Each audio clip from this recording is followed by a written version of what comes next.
फरक मताधिक्याचा जो फरक असेल तो कमी असेल, पण अजूनही तुम्हाला विश्वास हो आहे? हो नक्कीच जिंकणार. पुन्हा एकदा अपडेट येते, आपण ती अपडेट घेऊया. कल्याणमध्ये श्रीकांत शिंदे लीड वाढते, 85,000 श्रीकांत शिंदे पुढे जातात.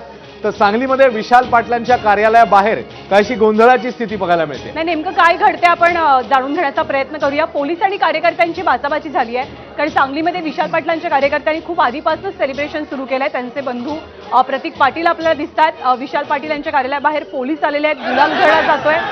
विजयी आघाडीच्या दिशेनं किंवा लीडच्या दिशेनं विशाल पाटील जात असल्याची चर्चा आहे, पण पोलीस आणि कार्यकर्ते यांच्यात काहीशी सांगलीमध्ये बाचाबाची झाली.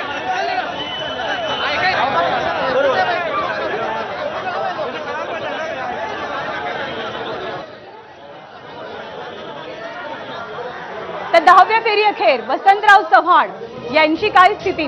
20,000 वसंतराव चव्हाण हे पुढे आहेत नांदेडमधनं, म्हणजे प्रताप पाटील चिखलीकर हे पिछाडीवरती आहेत. सिटिंग खासदार आहेत प्रताप पाटील चिखलीकर, आणि प्रताप पाटील चिखलीकरांना नांदेडमध्ये सध्या तरी एक मोठा धक्का बसतोय. 20,000 लीड आहे वसंत चव्हाणकडे, म्हणजे काँग्रेसला ही सीट सध्या प्लसमध्ये असल्याचं चित्र आहे. आणखी महत्वाची अपडेट नांदेडमधनं आहे, त्याचा पाठोपाठ धाराशिवमधनं सुद्धा ओमराजे निंबाळकरांची जी लीड आहे ती 1 लाखांच्या पुढे गेलेली आहे. त्यामुळे या जागेबद्दलचं टेन्शन वाढलंय महायुतीच्या गोटामध्ये. अर्चना पाटील यांनी भाजपमधनं राष्ट्रवादीत प्रवेश केलेला होता, त्यामुळे इथल्या जागेबद्दल थोडीशी साशंकता पहिल्यापासून होती. एका बाजूची जी दृश्य आहेत ती आहेत सांगलीमधली विशाल पाटील यांच्या कार्यालयाच्या बाहेरची. विशाल पाटील यांचे कार्यकर्ते आणि पोलीस यांच्यामध्ये काहीशी बाचाबाची झाली.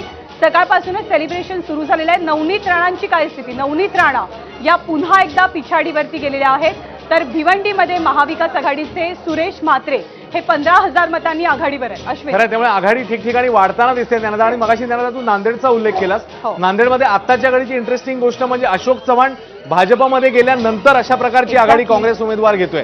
त्याच्यामुळे हेही बघावं लागेल की येणाऱ्या काळामध्ये, येणाऱ्या काही मिनिटांमध्ये, तासांमध्ये काय निकाल लागतोय. तिकडे भिवंडीमध्ये देखील सुरेश म्हात्रेंनी आघाडी घेतली आहे.